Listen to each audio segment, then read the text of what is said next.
नमस्कार दोस्तों, स्वागत है सभी लोगों का फिर से हमारे YouTube चैनल पर। इंडियन ज्योग्राफी का हम लोग आज class number 4 part 4 video complete करेंगे और आज हम स्टडी करने वाले हैं इंडियन ज्योग्राफी के प्रीवियस ईयर क्वेश्चंस जो रेलवे में पूछे गए हैं। आरआरबी एनटी स्पेशल बैच हम लोग स्टार्ट कर चुके हैं। मैं प्रोफेसर रवि रंजन सर सभी लोगों का फिर से एक बार स्वागत करता हूँ।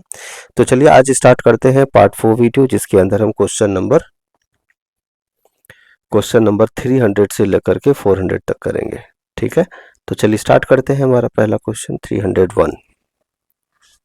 ठीक है, तो आपसे पूछा गया है कि पुली चिंतला हाइड्रो इलेक्ट्रिक या हाइड्रो पावर प्रोजेक्ट कौन से रिवर में बना है। तो पुली चिंतला जो हाइड्रो पावर प्रोजेक्ट है वो कृष्णा रिवर में बना है। कहाँ पे बना है? कृष्णा रिवर में बना है।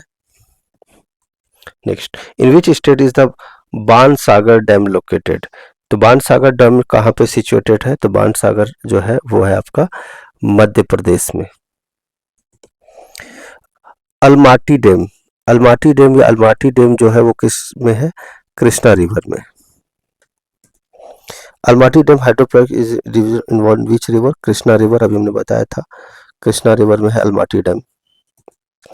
ओल्डेस्ट डैम इन इंडिया, सबसे पुराना डैम कौन सा है? ओल्डेस्ट डैम इन इंडिया कौन सा है? सभी लोगों को पता होगा। तो ये है आपका ग्रैंड अनिकट कल्लानाई डैम, कल्लानाई। तो ग्रैंड अनिकट कल्लानाई डैम जो है ये आपका ओल्डेस्ट डैम है। चोला डायनेस्टी के टाइम पे ये बनाया गया था। ठीक है, कावरी रिवर पे है ये। Hirakud dam in which river? तो हीराकुड जो है वो किस पे है? महानदी। ठीक है, तो महान लोग के पास ही तो हीरा होगा, Mahanadi Hirakud. Next, Hirakud dam is built on which river? महान है हीराकुड। हीराकुड डैम, बार बार एक ही क्वेश्चन आ रहा है, देखिए आप, Mahanadi. Hirakud river is built on Mahanadi river. Sharavati hydroelectric project, Sharavati hydroelectric project जो है किस पे बना है? कौन से स्टेट में? कर्नाटका में। सारावती जो है कर्नाटका में। Tungabhadra multipurpose project following river which river is set on the bank of tributary. Tungabhadra जो है वो कौन सा है? तो ये है आपका Krishna river, Tungabhadra Krishna. Which of the following power house related to Damodar valley project. तो दामोदर वैली प्रोजेक्ट किससे रिलेटेड है? तो दुर्गापुर। क्या ये सही है? बिल्कुल सही है। नहीं, दुर्गापुर पूछा गया तो कौन कौन से? दामोदर वैली ना। दुर्गापुर, चंद्रापुर, माइथॉन और हम्पी। तो इसमें कौन कौन सा होगा? तो दुर्गापुर सही है। चलिए एक एक करके चेक करते हैं। दुर्गापुर, दामोदर वैली प्रोजेक्ट दुर्गापुर है, तो ये बात बिल्कुल क्या है? सही है। चंद्रापुर, तो चंद्रापुर भी सही है। माइथॉन ये भी सही है। हम्पी नहीं है, हम्पी जो कर्नाटका का वो नहीं है। ठीक है, तो आपको पता चलना चाहिए option C is the correct answer. Kosi flood control and irrigation project, Kosi flood control irrigation project is located Kosi. आपको पता है कोसी रिवर जो है सौरव बिहार कहा जाता है, आपने सुना होगा, है ना। तो ये बिहार का है। तो कोसी रिवर जो है वो सौरव बिहार कहा जाता है, मालूम है आपने? 1954 में ये नेपाल और गवर्नमेंट ऑफ इंडिया के बीच में एग्रीमेंट हुआ था। चलिए, तो अब हम नेक्स्ट चैप्टर की तरफ आगे बढ़ने वाले हैं। उस चैप्टर का नाम है क्लाइमेट ऑफ इंडिया। क्या है? Chapter number 5, climate of India. अब हम पढ़ेंगे क्लाइमेट ऑफ इंडिया के बारे में। Climate of India, pre monsoon rainfall, यानी मानसून के आने से पहले जो एक रेनफॉल होता है, which is a common occurrence over the coastal areas of Kerala and Karnataka. It is locally known as, इसको क्या कहते हैं? Mango showers. क्या बोलते हैं? मानसून मतलब बारिश का मौसम आने से पहले जो पहली बारिश होती है केरला में, कर्नाटका में, इसे लोकली क्या बोलते हैं? मैंगो शावर्स बोलते हैं। ठीक है, ये जनरली अप्रैल महीने के महीने में होता है। ठीक है, और मार्च से जनरली, बेसिकली अप्रैल में होता है, लेकिन मार्च से मई तक के बीच में ये मानसून केरला और कर्नाटका में, इंडिया में आता है। ठीक है, in dash local thunderstorm are called mango showers which helps in ripening mango crop. तो अभी हमने जस्ट बताया था केरला एंड कर्नाटका के बारे में बात हुई थी हमारी, तो कर्नाटका तो है नहीं ऑप्शन में, तो मैंगो शावर्स तो केरला में बोला जाता है। Name the capital of the union territory of Dadar and Nagar Haveli. Dadra and Nagar हवेली का कैपिटल क्या है? सिलवासा है। क्या है? Silvassa. Next, Mumbai situated in the sideway direction due to which heavy rains occur here. Mumbai sideway direction है किसके, जिसकी वजह से बारिश जोर से होती है? आपको पता होना चाहिए मुंबई वेस्टर्न घाट्स की साइड में है, इसीलिए यहाँ पे हेवी रेनफॉल होती है। ठीक है, और जबकि ईस्टर्न साइड में कम रेनफॉल होती है। In India places like Cherrapunji, Visakhapatnam, Kolkata have high levels of moisture in the air. What is the atmosphere of such places called? तो वहाँ के एटमॉस्फेयर को क्या बोलते हैं? तो ह्यूमिड एटमॉस्फेयर होता है, ह्यूमिडिटी होता है। ठीक है, चेरापूंजी हो गया, विशाखापट्टनम हो गया, कोलकाता हो गया, यहाँ पे ह्यूमिडिटी होता है बहुत ज़्यादा। ठीक है, लू is a type of heat wave. आप लोग को मालूम है लू पड़ता है, बहुत गर्मी होती है, बहुत लोग बीमार पड़ जाते हैं, कभी कभी मौत भी हो जाती है। मई जून के महीने में होता है ये, मई और जून के महीने में होता है। ठीक है, next, winds coming from dash cause cold wave in India during winters। तो ये जो कहाँ की हवा चलती है जो कोल्ड वेव्स प्रोड्यूस करता है विंटर में, हिमालयाज की तरफ से चलती है कोल्ड विंड। ठीक है, हिमालयाज से। तो विंड हवा जहाँ कहाँ की चलती है, हिमालयाज की अगर हवा चलती है तो पूरे देश में क्या होता है? कोल्ड विंड होता है। ठीक है, कोल्ड विंटर ठंड की मौसम हो जाती है हिमालयाज से जो ठंडा हवा चलता है। लू अकर्स ड्यूरिंग समर सीजन, सही बात है ये। Blows towards which adjacent area, तो कौन सी जगह पे ज़्यादातर आपको देखने को मिलेगा? तो ज़्यादातर अगर आप ध्यान से देखेंगे तो लू जो है राजस्थान में देखने को मिलता है, बहुत कड़क की धूप होती है। ठीक है, और कभी कभी तो लोग बीमार होकर के या गर्मी से लू की वजह से बीमार पड़ जाते हैं। ठीक है, which state has the extreme climate, बहुत ज़्यादा गर्मी पड़ती है। ठीक है, एक्सट्रीम मतलब ठंड है तो बहुत ज़्यादा ठंड पड़ेगी, गर्मी है तो बहुत ज़्यादा गर्मी पड़ेगी। तो एक्सट्रीम क्लाइमेट कौन सा होता है? Summer is very hot and dry and winter is very cold and foggy, and that is Delhi. The southern west monsoon originated from, तो साउदर्न वेस्ट जो मानसून है, ठीक है, साउथ वेस्ट, ये इंडियन ओशियन से आती है। तो इंडियन ओशियन, तो आपको पता है साउथ वेस्ट अगर हम बात करें, ये है साउथ और ये वेस्ट, तो यहाँ पर ही है इंडियन ओशियन। ठीक है, अगर हम इंडिया को हम लोग इस तरह से रखें, ठीक है, तो ये तो साउथ हो गया और ये वेस्ट, तो साउथ वेस्ट इंडियन ओशियन से कनेक्टेड है। ठीक है, तो Indian ocean. Which of the following statement is correct about black soil? तो नेक्स्ट चैप्टर हमारा है चैप्टर नंबर 6। चैप्टर 6 अब हम पढ़ने वाले हैं सॉइल्स ऑफ इंडिया। किसके बारे में पढ़ेंगे? सॉइल्स ऑफ इंडिया के बारे में पढ़ेंगे, सॉइल्स। ठीक है, मिट्टी के बारे में पढ़ेंगे हम लोग। ठीक है, which of the following is correct about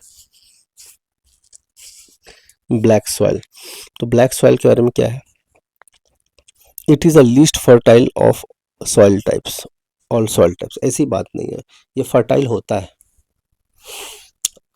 which is correct, okay correct, तो ये तो गलत हो गया। It covers most of the Deccan plateau, ये बात तो सही है जी, ये बात सही है, डेक्कन प्लेट्यू में ब्लैक सॉइल देखने को मिलेगा। Covers most of the north Indian Gangetic plains, ये भी गलत है। Black soils are rich in phosphorus nitrogen, ये भी गलत है। ठीक है, तो डेक्कन प्लेट्यू में ये ब्लैक सॉइल देखने को मिलेगा, ये बात सही है, तो इसका करेक्ट ऑप्शन होगा B. What is the another name for regur soil in India? Regur soil को क्या बोलते हैं? ब्लैक सॉइल बोलते हैं। ब्लैक सॉइल को ही दूसरा नाम क्या है? रेगूर सॉइल। और ब्लैक सॉइल कॉटन उगाने में सबसे अच्छा माना जाता है। ठीक है, महाराष्ट्र में रेगूर सॉइल आपको देखने को मिलेगा, ये ब्लैक सॉइल।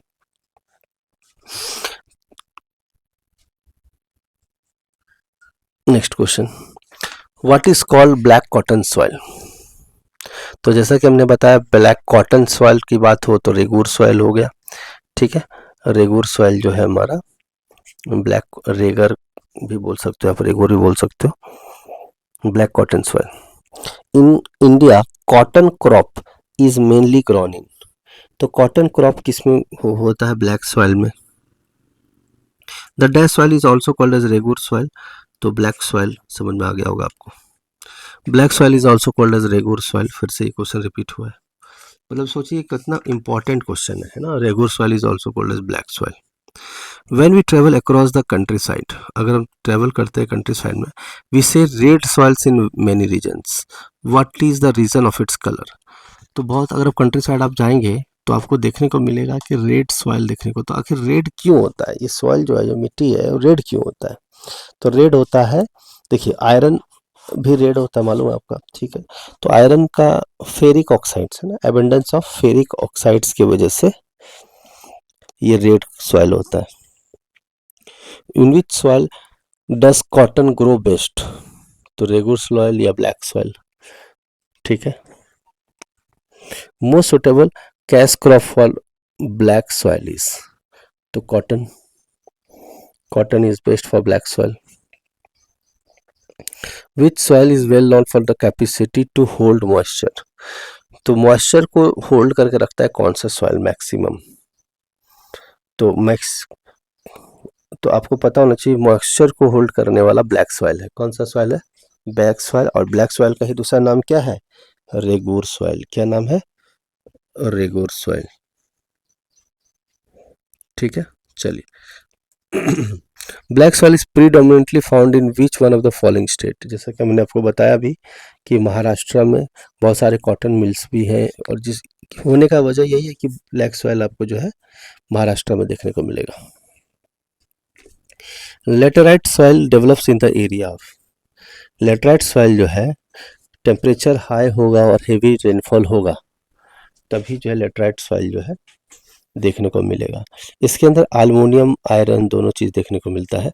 लेटेराइट सॉइल के अंदर आयरन भी देखने को मिलेगा और आपको अल्मोनियम, ठीक है। तो ये दो टाइप के जो मिनरल है, आयरन और मिनरल, आपको लेटेराइट सॉइल में देखने को मिलेगा। हॉट और वेट ट्रॉपिकल एरियाज में होता है ये, ठीक है। हाई टेम्परेचर हेवी रेनफॉल में होता है। आयरन ऑक्साइड भी इसके अंदर होता है, कर्नाटका में मिलेगा, आंध्र प्रदेश, वेस्ट बंगाल, उड़ीसा, झारखंड, केरला, असम, ये सब जगह देखने को मिलता है, ठीक है। तो laterite soil develops in the area of high temperature and heavy rainfall. Laterite soil are mainly found in, जैसे कि मैंने बताया कर्नाटका का भी मैंने आपको एग्जांपल लिया था अभी, तो कर्नाटका में देखने को मिलेगा। फाउंड इन तमिलनाडु, उड़ीसा, छोटा Nagpur and small parts of Meghalaya. It is red in colour and not suitable for agriculture. Red in colour होता है, तो लेटराइट सॉइल जो है एग्रीकल्चर के लिए सुटेबल नहीं होता है, ठीक है। तो ये तमिलनाडु में देखने को मिलेगा आपको, ठीक है। उड़ीसा, छोटा नागपुर, ये सब जगह पे देखने को मिलेगा, और कुछ हद तक मेघालय में भी, ठीक है। Laterite soil. Which type of soil is mostly found in eastern coast of India? तो ईस्टर्न कोस्ट ऑफ इंडिया की अगर आप बात करेंगे तो एलुवियल सॉइल, एलुवियल सॉइल जो है ईस्टर्न कोस्ट में देखने को मिलेगा, ठीक है। ये जब हम ईस्टर्न कोस्ट की बात करते हैं तो इसके अंदर इंडस भी आ जाता है आपका, गंगा, ब्रह्मपुत्र, ये सारा आ जाता है, गंगा एंड ब्रह्मपुत्र, ब्रह्मपुत्र, ये सारी चीज़ आ जाती है। विच soil is the largest available and the most intensively cultivated soil in India? तो लार्जेस्ट, सबसे ज़्यादा कल्टिवेटेड सॉइल कौन सा है इंडिया में? तो तो कौन सा सॉइल है बताइए ज़रा? ये है आपका एलुवियल सॉइल, ठीक है। 43% ऑफ द लैंड एरिया, हमारा 43% पूरे इंडिया का, अगर हमारे पास 15 लाख किलोमीटर स्क्वायर का अगर एरिया है, ठीक है, तो इसका 43% इज लगभग 6 लाख किलोमीटर। 40% भी पकड़ेंगे तो 6 लाख होता है, ठीक है, ठीक है। तो आप समझिए कि 6 लाख के आसपास हमारा एलुवियल सॉइल है, कल्टिवेटेड, कल्टिवेबल। इसमें पोटास, कैल्शियम, ये सब सॉइल में देखने को मिलेगा। पल्स, वीट, शुगर केन के लिए ये बेस्ट होता है। तो एलुवियल सॉइल जो है किस किस के लिए बेस्ट होगा? पल्सेस, दाल उगाने के लिए, वीट उगाने के लिए, गेहूं उगाने के लिए, ठीक है।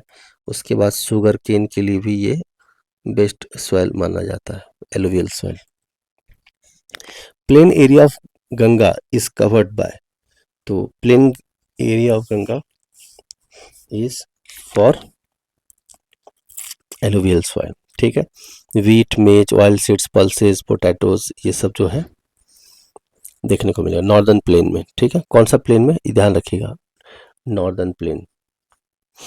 तो नॉर्दर्न प्लेन में जो है एलुवियल सॉइल देखने को मिलेगा। विच type of soil is friend in northern plain, just अभी हमने बात किया नॉर्दर्न प्लेन में कौन सा है, एलुवियल सॉइल है। तो नॉर्दर्न प्लेन में कौन सा है, एलुवियल सॉइल।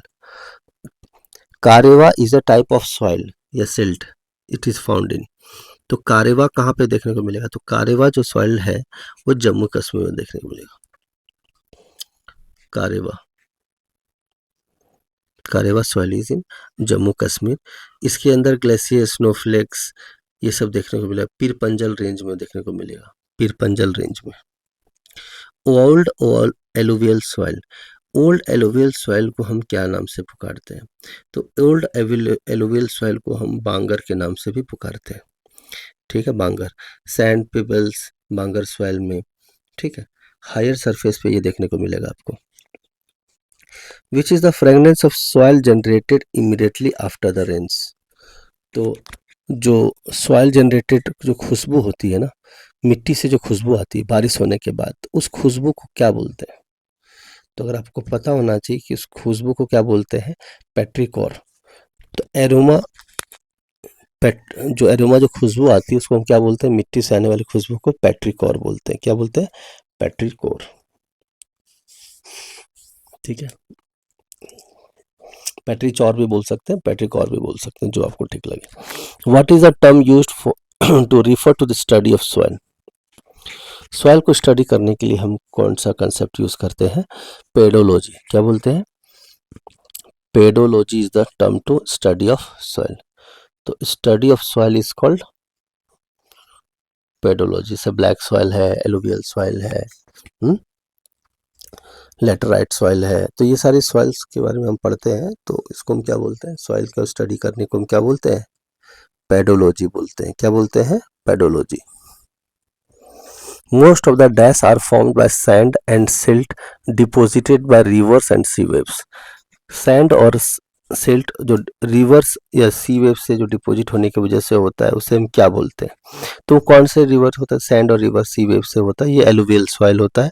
कौन सा, एलुवियल सॉइल, ठीक है, एलुवियल सॉइल, ठीक है, जो कि आपको वीट, शुगर केन ये सब उगाने में हेल्प करता है, ठीक है। Dust is the parent material for the formation of all types of soil, सारे टाइप का सॉइल को उगाने के लिए पेरेंट मटेरियल क्या चाहिए, जो मोस्ट इंपॉर्टेंट मटेरियल है वो है रॉक्स, क्या है, रॉक्स। तो rocks is a basic material for all types of soils, it is basically it refers to coarse, medium, organic, inorganic mixed particles on the top of the surface of the earth, वो सारे soil कहलाते हैं, ठीक है।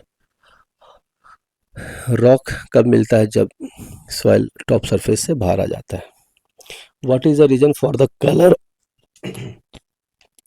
Colour of soil being red in some parts, तो ferric oxide अभी हमने बताया था, प्रेजेंस ऑफ फेरिक ऑक्साइड की वजह से ये होता है, और वैसे भी फेरस आयरन तो रेडी होता है, ठीक है।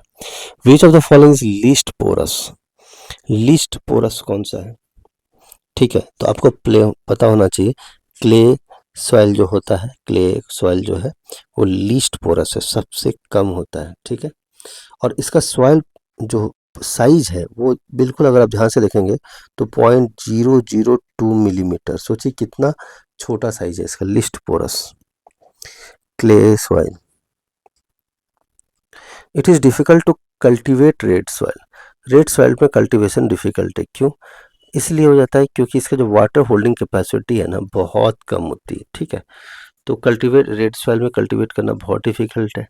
जनरली ये मेटामॉर्फिक रॉक से बनता है, सिलिका होता है इसके अंदर, एसिडिक नेचर होता है, नाइट्रोजन नहीं होता, फास्फोरस नहीं होता, ह्यूमस नहीं होता, इसकी वजह से वाटर होल्डिंग कैपेसिटी कम होती है रेड सॉइल के अंदर। In India river dolphins are found in, तो रिवर डॉल्फिन्स कहाँ पे देखने को मिलेगा? तो नेक्स्ट चैप्टर हमारा जो निकल के आ रहा है उस चैप्टर का नाम है फॉरेस्ट, चैप्टर 7, फॉरेस्ट या wild life vegetation in India, wild life vegetations of India, wild life vegetations of India, ये हम पढ़ने वाले हैं। ठीक है, तो इंडिया के अंदर रिवर डॉल्फिन जो है वो कौन से रिवर में मिलता है? वो घाघरा रिवर में मिलता है। घाघरा रिवर जो है उस रिवर में हमको देखने को मिलेगा फ्रेश वाटर एक्वाटिक मैमल्स। ठीक है, चलिए, छिलका lake is famous for which of the birds और एनिमल्स? तो छिलका लेक जो है फ्लैमिंगोज के लिए फेमस है। किसके लिए है? फ्लैमिंगोज के लिए फेमस है छिलका लेक। ठीक है, रामसर साइट में 1981 में भी इसको मेंशन किया गया था छिलका लेक को, जो फेमस था फ्लैमिंगोज के लिए। In which state one can find a Himalayan yew? Himalayan yew जो है बेसिकली एक तरह से टेक्सास वाली चिनिया बोलते हैं इसे, तो ये अरुणाचल प्रदेश में फेमस है। कौन सा? तो ये हिमालयन ये अगर आपको देखना है, ठीक है, तो ये आपको अरुणाचल प्रदेश और हिमाचल प्रदेश के पार्ट में देखने को मिलेगा। ठीक है, बेसिकली हिमालयन ये है क्या? आप लोग के मन में ये बात आ रही है। बेसिकली ये जो है एक मेडिसिनल प्लांट है। ठीक है, या मेडिसिनल प्लांट है जो कैंसर के ट्रीटमेंट के लिए यूज होता है। मेडिसिनल प्लांट जो क्या होता है? कैंसर के ट्रीटमेंट के लिए क्या होता है? यूज होता है। Which of the following statement is not correct about mangrove forest? तो चलिए, आप लोगों को मैं 15 सेकंड का टाइम देता हूं, आप इसका करेक्ट आंसर बताइए। चलिए,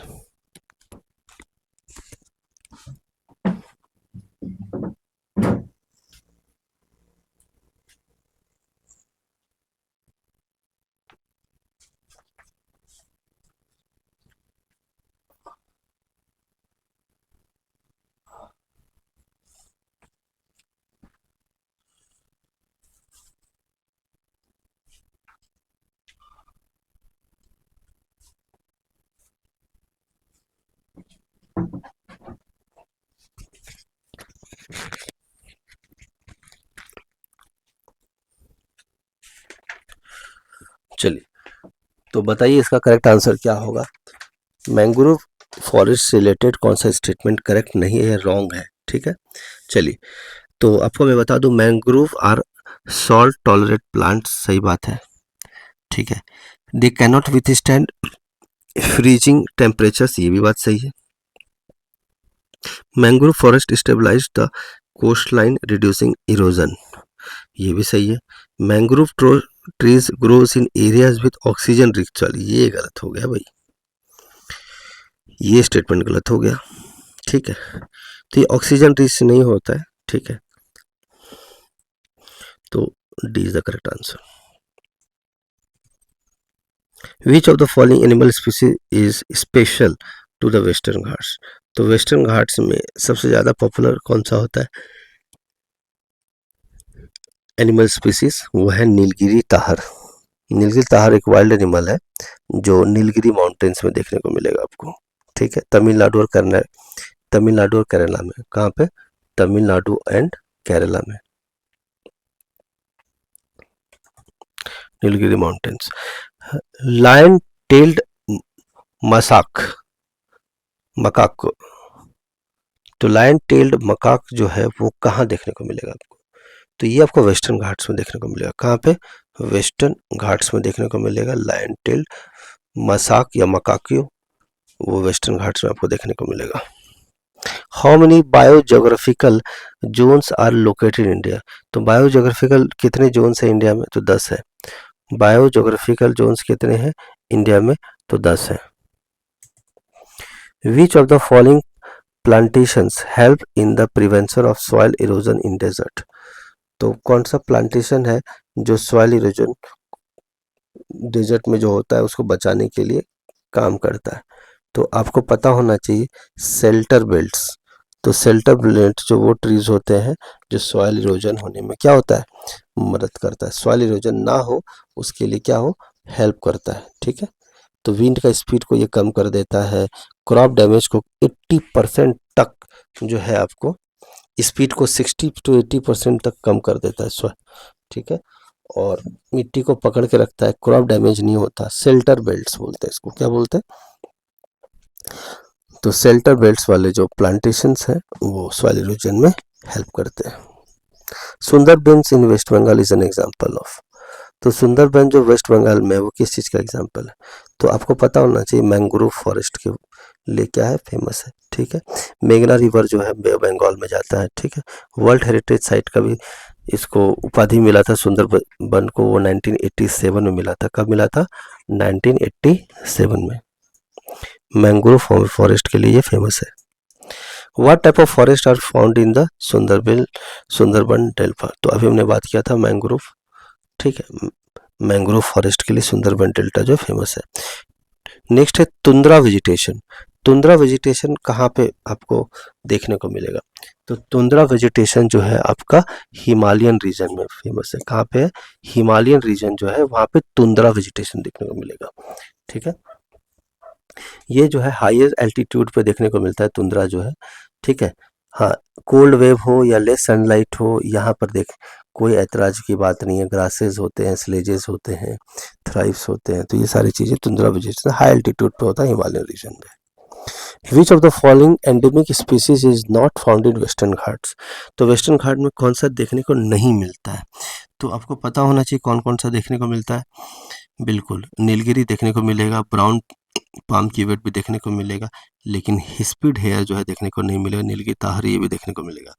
तो आपको पता होना चाहिए वेस्टर्न घाट्स में कौन सा देखने को नहीं मिलता है। हिस्पिड हेयर जो देखने को नहीं मिलता है वेस्टर्न घाट्स में, ठीक है। What type of trees are found in mountain forest in India? तो माउंटेन फॉरेस्ट इंडिया का जो है वहाँ पे किस टाइप के ट्री देखने को मिलते हैं? तो आपको पता होना चाहिए चीर नाम का जो ट्री है, ठीक है, ये आपको माउंटेन फॉरेस्ट में देखने को मिलेगा। पाइन, देवदार, ठीक है, ये जो कांटे वाले होते हैं ना वो वाले, ठीक है। तो माउंटेन फॉरेस्ट में देखने को मिलेगा, ठीक है। वेस्टर्न हिमालयाज, गंडकरी रिवर के पास हिमालयाज, ठीक है। नेपाल से हिंदकुश माउंटेन रेंज में भी देखने को मिलेगा, अफगानिस्तान में जो है वहाँ भी देखने को मिलेगा। तो चीर जो है माउंटेन फॉरेस्ट कहलाता है।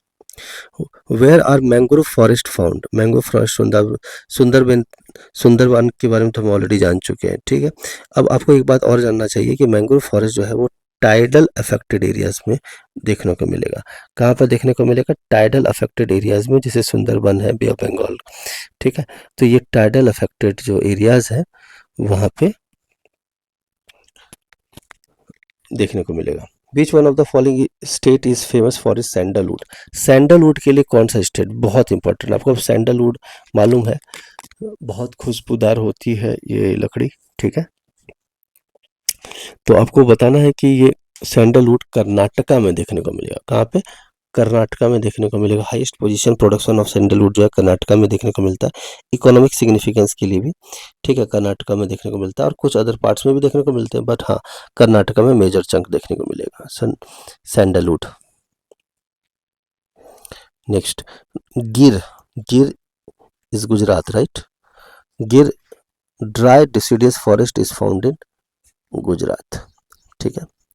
तो डिसाइडियस फॉरेस्ट जो है गिर गुजरात, गिर फॉरेस्ट नेशनल पार्क भी है गुजरात में, आप लोग को मालूम है वेस्टर्न इंडिया में है ये, ठीक है। एशियाटिक लाइन्स गिर नेशनल पार्क में यानी गुजरात नेशनल पार्क में देखने को मिलता है, ठीक है। सफारी पार्क लोग जाते हैं लिपार्ड एंटीलोप को देखने के लिए। स्पाइनी फॉरेस्ट कहाँ पे देखने को मिलेगा? तो स्पाइनी फॉरेस्ट जो है वो कहाँ पे देखने को मिलेगा, ये हम ऑलरेडी बात कर चुके हैं, बट फिर भी इसके बारे में थोड़ा सा और जानकारी हासिल कर लेते हैं। राजस्थान में स्पाइनी फॉरेस्ट देखने को मिलेगा, ठीक है। नॉर्थ वेस्ट डायरेक्शन में राजस्थान है। कहाँ पे? नॉर्थ वेस्ट डायरेक्शन में है आपका राजस्थान। लार्जेस्ट स्टेट है एरिया के टर्म्स में। 60 सेंटीमीटर से कम रेनफॉल देखने को मिलता है। स्पाइनी फॉरेस्ट जो है राजस्थान में देखने को मिलेगा, ठीक है। जैसे जैसे कौन कौन सा कैक्टस देखने को मिलेगा, हॉथॉर्न देखने को मिलेगा, एकासिया देखने को मिलेगा, ठीक है। तो कैक्टस के बारे में तो आप ऑलरेडी जानते हैं, स्पाइनी फॉरेस्ट राजस्थान में। Tropical rain forest are found in the Silent Valley of. Tropical rain forest जो है साइलेंट वैली कहाँ पे? तो आप सभी लोग को पता होना चाहिए, ये केरला में है। कहाँ पे है? केरला में, ठीक है। तो ट्रॉपिकल रेन फॉरेस्ट जो है वो केरला में देखने को मिलेगा। नीलगिरी हिल्स पलक्कड़ डिस्ट्रिक्ट केरला में देखने को मिलेगा। और वेस्टर्न घाट्स का जो ये है इसको हम लोग हेरिटेज साइट का भी दर्जा दिए गए हैं। Which of the following state of India maximum forest area? तो सबको पता है Madhya Pradesh has the maximum forest area, ठीक है। तो मैक्सिमम फॉरेस्ट एरिया जो है कहाँ का है, वो मध्य प्रदेश का है, ठीक है। Highest forest areas in Madhya Pradesh. However कुछ और भी जगह से अरुणाचल प्रदेश, छत्तीसगढ़, ठीक है, लेकिन परसेंटेज बेसिस पे देखें तो मध्य प्रदेश में सबसे ज़्यादा है, ठीक है। Next, which would is use for making cricket bat? तो जो क्रिकेट बैट लोग खेलते हैं क्रिकेट का मैच, उसके लिए कौन सा लकड़ी का यूज़ होता है? विल्लो। विल्लो नाम का जो है वो क्रिकेट बैट जो है इस वुड से बनता है, ठीक है, willow. Next, which of the following is the most wide spread type of forest? सबसे ज़्यादा फैला हुआ फॉरेस्ट कौन सा है इंडिया में? तो आपको पता होना चाहिए कि सबसे ज़्यादा वो है वो डिसीडियस फॉरेस्ट। कौन सा है? डिसीडियस। डिसीडियस में DE आएगा, डिसीडियस फॉरेस्ट, ठीक है। तो एक्सटेंसिव टाइप ऑफ फॉरेस्ट जो है डिसीडियस फॉरेस्ट है। ये अपने इसके जो पत्ते हैं टूट के गिर जाते हैं समर से पहले, ठीक है, इसलिए ऑटोमन और मानसून फॉरेस्ट भी बोलते हैं। इसी को हम ऑटोमन या मानसून फॉरेस्ट भी बोलते हैं, ठीक है। मतलब इसके पत्ते जो गर्मी का जो मौसम आता है ना, उससे पहले टूट के गिर जाते हैं, ठीक है, समर आने से पहले। Where is the animal name hoolock gibbon found? Hoolock gibbon नाम का जो एक जानवर है वो कहाँ देखने को मिलता है? तो वो अरुणाचल प्रदेश में देखने को मिलता है। कहाँ देखने को मिलता है? अरुणाचल प्रदेश में ये देखने को मिलता है। ब्रह्मपुत्र से साउथ की तरफ हम चलते हैं, दिहांग रिवर ईस्ट की तरफ, तो हम लोग हुलॉक गिबन जो है नॉर्थ ईस्ट में देखने को मिलता है। तो ये कहाँ देखना पड़ता है? नॉर्थ ईस्ट में। और नॉर्थ ईस्ट में कौन सा? अरुणाचल प्रदेश, ठीक है, Arunachal Pradesh. Silver revolution is concerned with.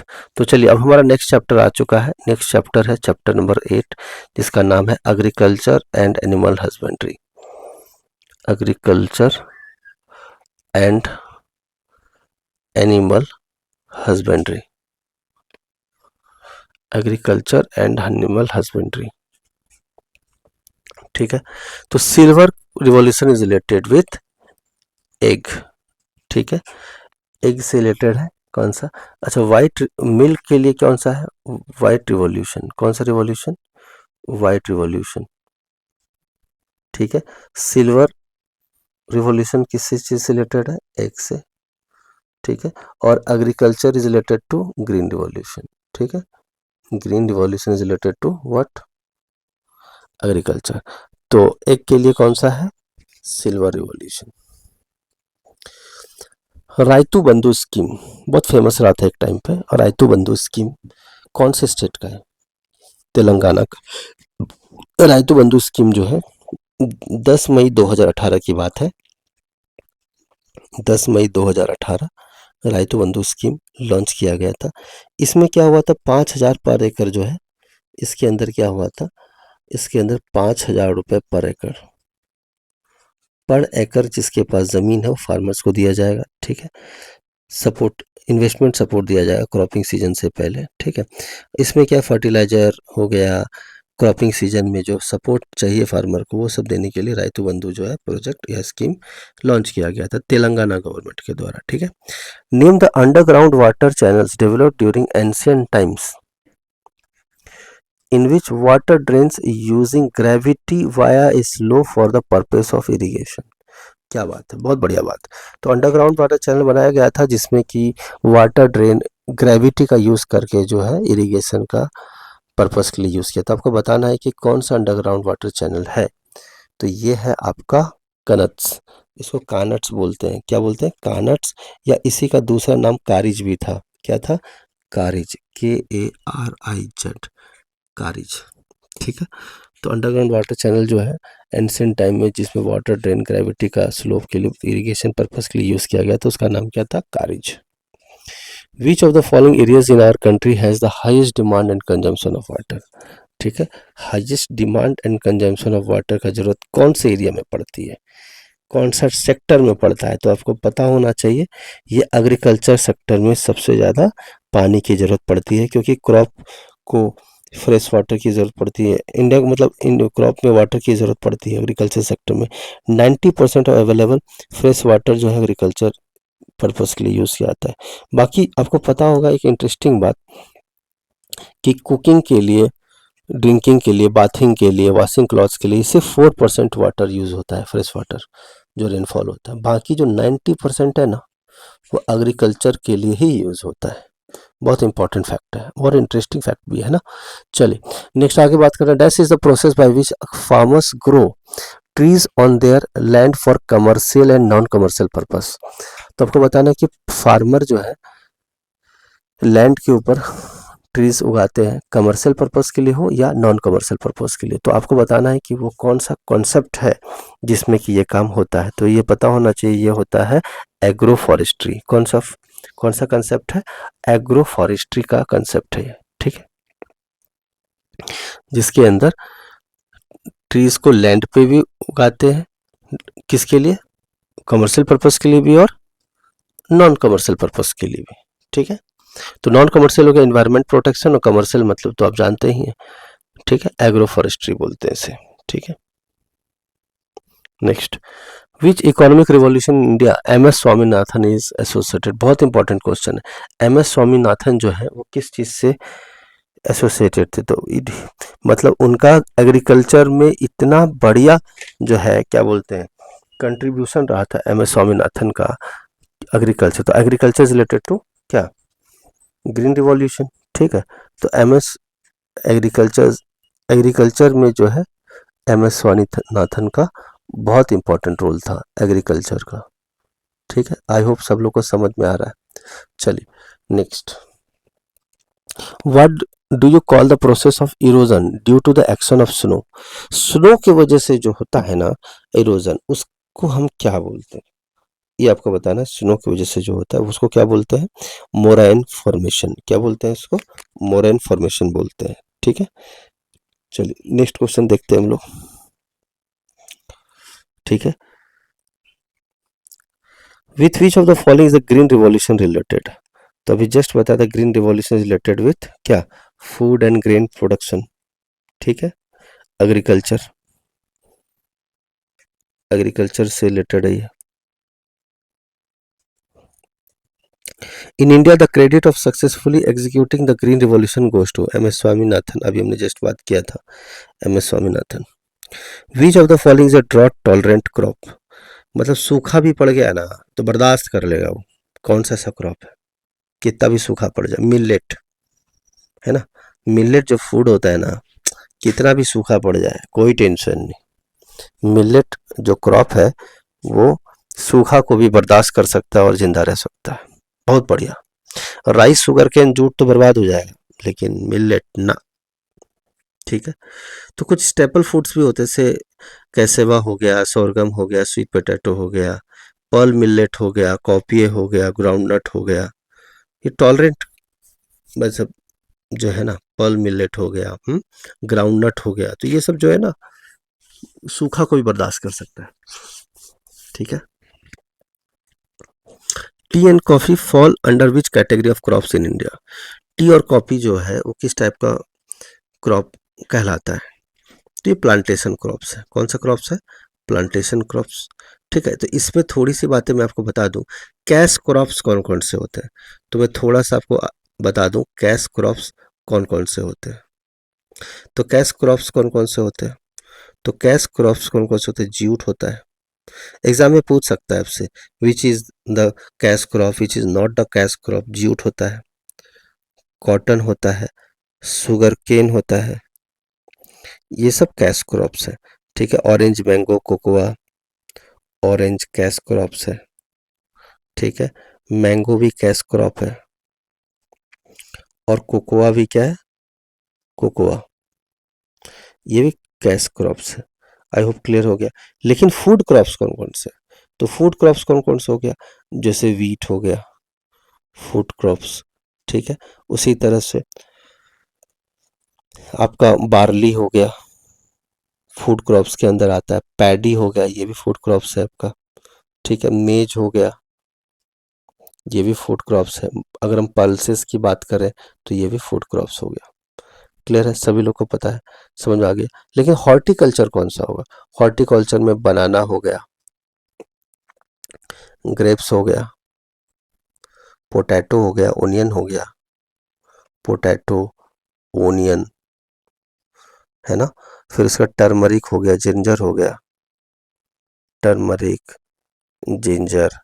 तो ये सारे क्या है आपके हॉर्टिकल्चर क्रॉप्स है, ठीक है। कैडमम हो गया,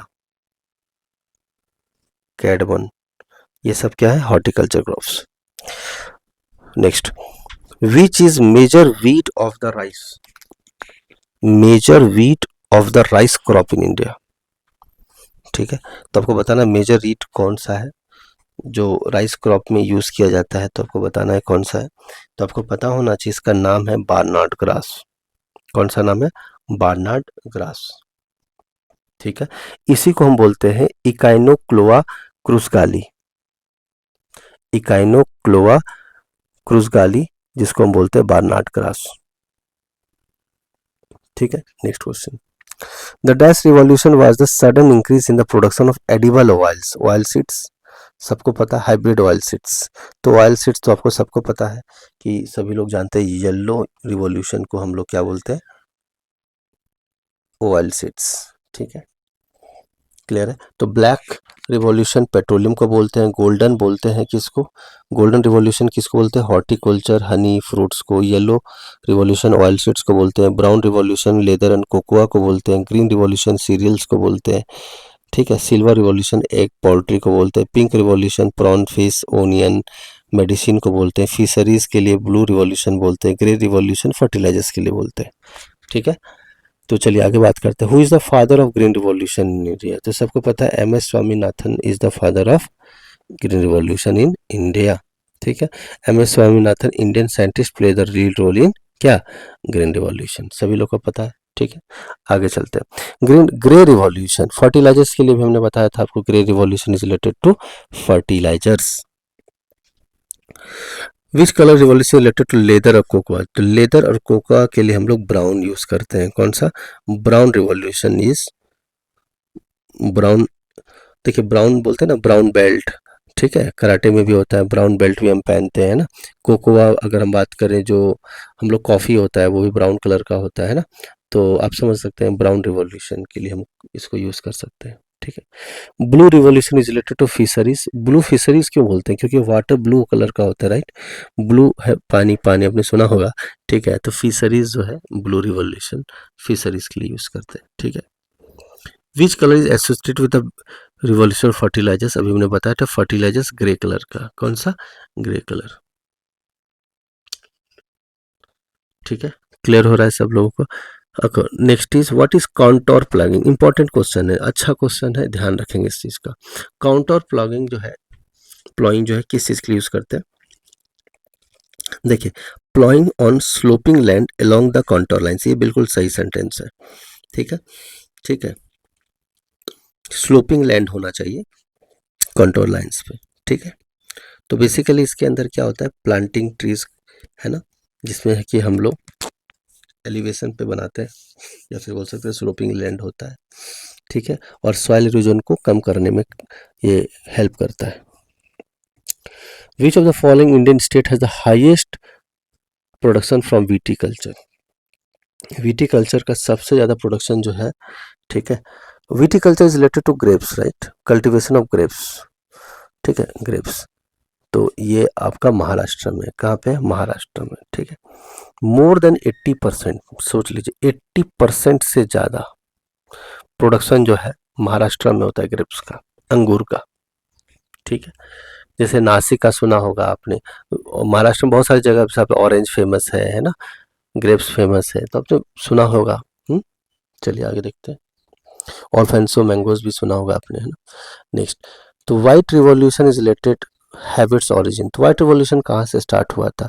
तो गुजरात से स्टार्ट हुआ था। आपको एक बात और पता होगा कि अमूल नाम की कंपनी थी, ठीक है, जिसका फुल फॉर्म था, कोई स्टूडेंट बता देंगे तो मुझे बहुत खुशी होगी। अमूल का फुल फॉर्म क्या था? आनंद मिल्क, आप लोग को पता हो या नहीं हो, आनंद मिल्क यूनियन लिमिटेड, आनंद मिल्क यूनियन लिमिटेड, इसका फुल फॉर्म था अमूल का, ठीक है। तो अमूल कोऑपरेटिव सोसाइटी के डॉक्टर वर्गीस कुरेन जो थे, ठीक है। आपको एक बात पता होना चाहिए कि एक डॉक्टर त्रिभुवन दास पटेल, ठीक है, व्हाइट रिवॉल्यूशन लेकर आए थे। कौन? त्रिभुवन दास पटेल, दास पटेल। तो आपको पटेल से क्लियर ही होगा कि ये बात जो है गुजरात में हो रही है, ठीक है। तो 1970 की बात है, 1970 की बात है, ठीक है। तो गुजरात में व्हाइट रिवॉल्यूशन स्टार्ट हुआ था, ठीक है। चलिए, which one among the following is not associated with white revolution? तो कौन सा नहीं है व्हाइट रिवॉल्यूशन से रिलेटेड? तो आपको पता है अमूल है, यस। आनंद, अमूल का फुल फॉर्म आपको मालूम था। वर्गीस कुरियन अभी हमने बात किया था। Norman Borlaug is not related to what? White revolution, ठीक है। चलिए, the process of extraction of wool from sheep with a thin layer of skin is known as. Sheep से जब हम ऊल निकालते हैं बाहर, तो इस प्रोसेस को क्या बोलते हैं? तो इस प्रोसेस को हम बोलते हैं सियरिंग। क्या बोलते हैं? सीप सियरिंग बोलते हैं। क्या बोलते हैं? सीप सियरिंग। सीप सियरिंग, जिसमें कि हम लोग क्या करते हैं, सीप के शरीर से जो है हम लोग ऊल को बाहर करते हैं, कट करके बाहर निकालते हैं, इसको सियरर बोलते हैं। चलिए, all of the following are kharif crops except. कौन सा खारिफ क्रॉप है, किसको छोड़ के? तो खारिफ क्रॉप्स जो है वीट नहीं है, ठीक है। मिलेट खारिफ क्रॉप्स है, रागी खारिफ क्रॉप्स है, और मेज भी खारिफ क्रॉप्स है। लेकिन कौन सा वीट जो है खारिफ क्रॉप्स नहीं है, ठीक है। समझ पा रहे हैं आप सभी लोग? तो खारिफ क्रॉप्स जनरली जून से सितंबर के बीच में होता है। पैडी, मेज, मिलेट, सोयाबीन, ग्राउंडनट, कॉटन, ये सब क्या है? खारिफ क्रॉप्स है, ठीक है। आई होप सब लोग को क्लियर हो रहा है ना? चलिए, तो कौन सा नहीं है खारिफ क्रॉप? तो wheat is not a kharif crop, ठीक है। इससे पहले भी कमेंट सेक्शन में बताइएगा जरा कि मैंने आपको बताया था wheat is what type of crop? It is a food crop, right? It is a food crops, ठीक है। तो इसी को जब हम बात करते हैं रॉबी फूड क्रॉप्स, जब हम बात करते हैं इसी का नाम है राबी क्रॉप्स। क्या बोलते हैं? राबी क्रॉप्स, ठीक है। इसे वीट हो गया, तो राबी के अंदर कौन कौन सा आ गया? वीट आ गया, ठीक है। ग्राम आ गया,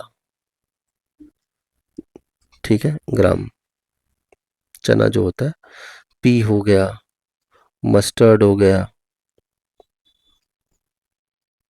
ठीक है। फिर उसके बाद लाइन सीड हो गया, लिनसीड हो गया, ये सब क्या हो गया? राबी क्रॉप्स हो गया, वीट। चलिए, which of the following is correct? Winter crops are kharif crops, यानी kharif crops are winter crops. तो क्या ये सही है? आपको बताना है कि कौन सा स्टेटमेंट क्या है, सही है। तो ये तो गलत है भाई। खारिफ क्रॉप तो विंटर में कहाँ होता है?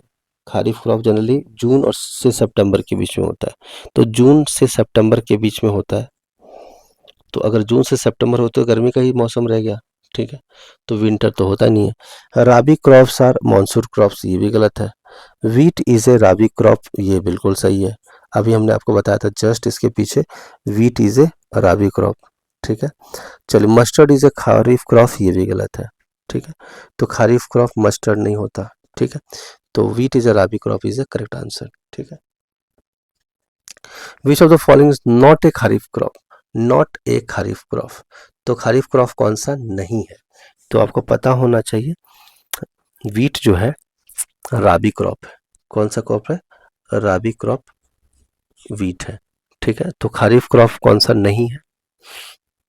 तो आप कुछ समझ गए होंगे, वीट, ठीक है। तो wheat is not a kharif crop, wheat is a rabi crop. तो bajra is a kharif crop, paddy is a kharif crop, jowar is the kharif crop. इसको बोल सकते हैं बी के, पी के, जे के, ठीक है। W are,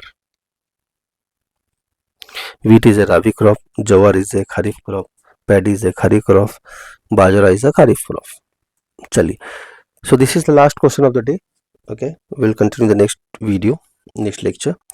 In between the rabi and the kharif seasons there is a short season called as, rabi और kharif seasons के बीच में एक छोटा सा सीजन आता है, उसको कौन सा सीजन बोलते हैं? तो सीजन का नाम है जैद सीजन। कौन सा सीजन? जैद सीजन बोलते हैं उसको। ठीक है, क्लियर है? तो I hope you have enjoyed the video, enjoyed the lecture. So this is Professor Ravi Ranjan sir. We'll meet in the next video with more questions. So today we have completed the part 4 video. So share it with your friends and subscribe to the channel, right? So let's move to the meet in the next video and press the bell icon for the sure short selection in the government examinations. Thank you very much. Have a nice day.